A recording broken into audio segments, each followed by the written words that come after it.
Bonjour à toutes et à tous, j'espère que vous allez bien, que vous avez la pêche et la forme, et aujourd'hui on se retrouve dans une nouvelle vidéo dans laquelle nous allons nous intéresser au métier de game developer.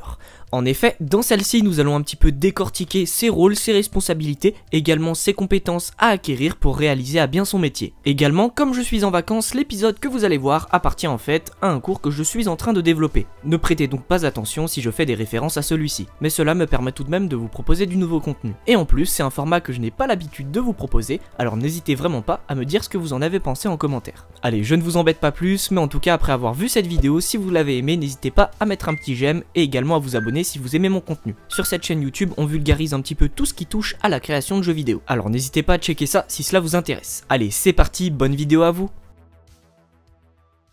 Dans cette vidéo, j'avais envie de vous proposer une vision synthétique sur le rôle et les responsabilités du game developer.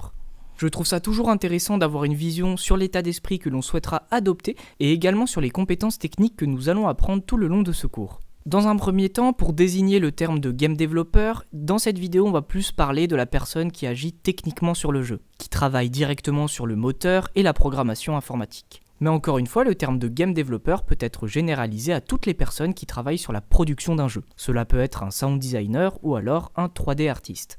Je ferme cette petite parenthèse et pour introduire cette vidéo, on va découvrir qu'est-ce qu'un game developer, son rôle, ses responsabilités, les compétences techniques qu'il doit maîtriser et également ses soft skills, ainsi sa personnalité et les compétences du quotidien. Est-ce que vous êtes prêts? C'est parti!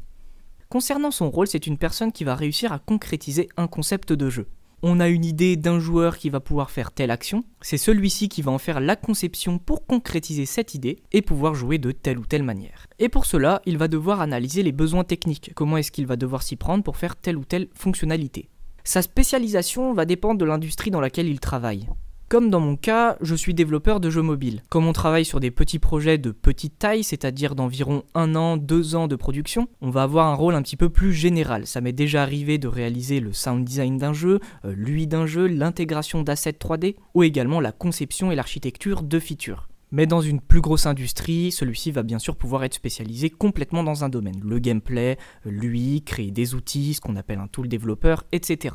C'est quelqu'un également qui a le rôle de travailler en équipe pour faire avancer la production d'un jeu. Et pour terminer, j'ai indiqué la veille technologique. Il doit toujours faire face et s'intéresser aux nouvelles technologies qui arrivent sur le marché. Actuellement, l'intelligence artificielle est en train de se développer. Il doit donc se poser la question, comment fonctionne l'intelligence artificielle, comment je vais pouvoir m'en servir dans mes processus de création de jeux. Pour terminer, j'ai ajouté une petite note que son rôle correspond au poste, à la fonction qu'il occupe et ses responsabilités désignent les tâches spécifiques qui lui sont attribuées. Et en parlant de responsabilités, alors qu'est-ce qu'il doit faire tout le long de son travail ? C'est quelqu'un qui va travailler sur l'architecture de fonctionnalités, également la programmation de celle-ci. Il va pouvoir, comme dit plus tôt, intégrer de l'art. S'il commence par créer un joueur, plus tard un game artist aura créé le skin de ce joueur. Il devra l'intégrer, également configurer les animations de celui-ci, etc.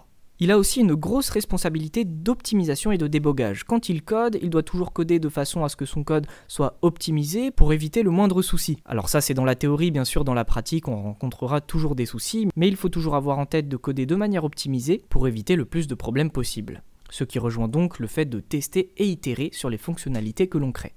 Et pour terminer, le game developer doit également analyser des concepts et gérer son temps de production. S'il doit par exemple créer une fonctionnalité d'un tycoon, celui-ci devra regarder comment fonctionnent déjà les tycoons, quel est le concept de ce jeu, l'analyser en profondeur, son fonctionnement, etc. pour mettre en place une méthodologie de travail par rapport à ce jeu.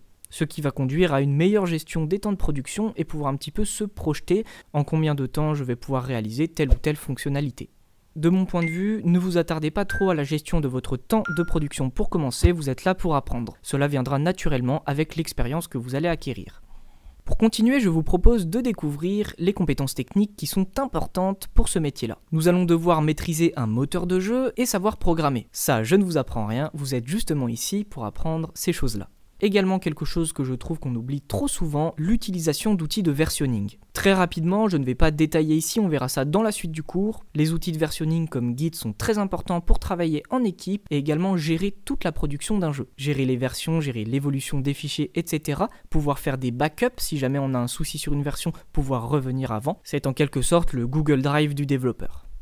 Quelque chose aussi d'important, les outils de production, notamment par exemple les IDE comme Xcode pour la création de jeux sur iOS, Visual Studio Code, Visual Studio, etc. Cela rejoint aux outils de test pour compiler, build son jeu. Et également, j'ai rajouté, ça peut paraître surprenant, mais des outils comme Photoshop.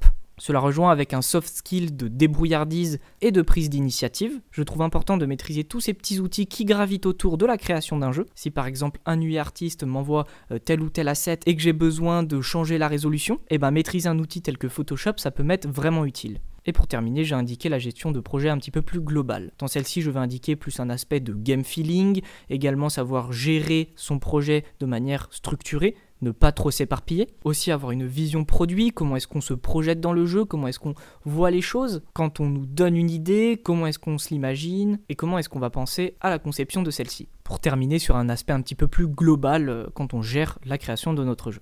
Petite parenthèse, dans ces vidéos, j'essaye d'être le plus synthétique possible, de faire des vidéos de moins de 10 minutes, car ce sont bien sûr des choses que vous allez apprendre tout le long de ce cours au fil des vidéos. Mais encore une fois, je trouve toujours intéressant de les introduire de manière synthétique et rapide.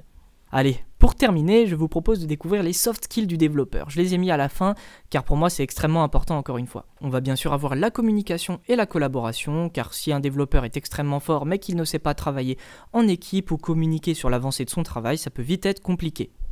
J'ai indiqué aussi la créativité et curiosité, ça rejoint un petit peu le concept de veille technologique, toujours être curieux, toujours être créatif, se dire « Ah, ça c'est nouveau, on va pouvoir faire tel ou tel truc avec, etc. » Pour continuer, je trouve que l'adaptabilité et la flexibilité, encore une fois c'est un pilier de cette formation, c'est un des soft skills les plus importants. Car en développement de jeux vidéo, tout va changer. Si un game designer vous propose telle ou telle idée, vous allez la faire et celui-ci va pouvoir faire évoluer son idée tout le long du projet. Ça rejoint également au concept tech d'optimiser son code de manière à pouvoir le faire évoluer efficacement, en évitant un max de bugs.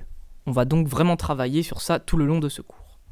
Je rajoute aussi quelque chose que je trouve très important, c'est de rester humble face aux problèmes que l'on va rencontrer. Justement, quand on débute, ça peut très vite être frustrant de se sentir bloqué face à un problème, mais n'oubliez pas que l'on apprend toujours de nos échecs, et c'est en étant dans cette situation d'inconfort que l'on va le plus évoluer. Je me rappelle quand j'ai commencé à travailler mes premiers stages dans ce milieu, ça a été très compliqué pour moi, mais finalement ça a été la période où j'ai le plus appris et le plus développé mes compétences. Donc vraiment, ce n'est pas grave, on est là pour se tromper et apprendre de nos échecs. C'est pour ça que je vous indique également de ne pas être trop dur avec vous-même et de ne pas trop vous mettre la pression. On va y aller étape par étape et ça va le faire. Et pour terminer cette vidéo, j'ai également mis un petit mot Be able to work in English. Pour moi, c'est quelque chose de très important car encore une fois, les ressources sur internet, vous en trouverez plus en anglais qu'en français. Vous noterez d'ailleurs dans cette formation que je vais utiliser beaucoup de termes anglais. Je parlerai plus de features que de fonctionnalités ou également plus de skills que de compétences. Aujourd'hui, j'ai la chance de travailler beaucoup en écrivant et en lisant de l'anglais dans mon travail, malheureusement pas trop à l'oral, mais je vous invite donc à ne pas trop vous mettre la pression à ce niveau-là. Si vous êtes très mauvais en anglais, essayez de regarder des petites routines faciles vraiment pour vous améliorer à ce niveau-là. Mais nous, dans tous les cas, on va développer le jargon anglais tout le long de cette formation. Donc voilà, c'est un petit peu tous les termes que je souhaitais aborder pour vous introduire les rôles et les responsabilités du développeur. J'ai encore une fois essayé d'être concis et synthétique, je n'ai bien sûr pas tout développé, mais ne vous inquiétez pas, encore une fois, on va garder ce fil tout le long de ce cours.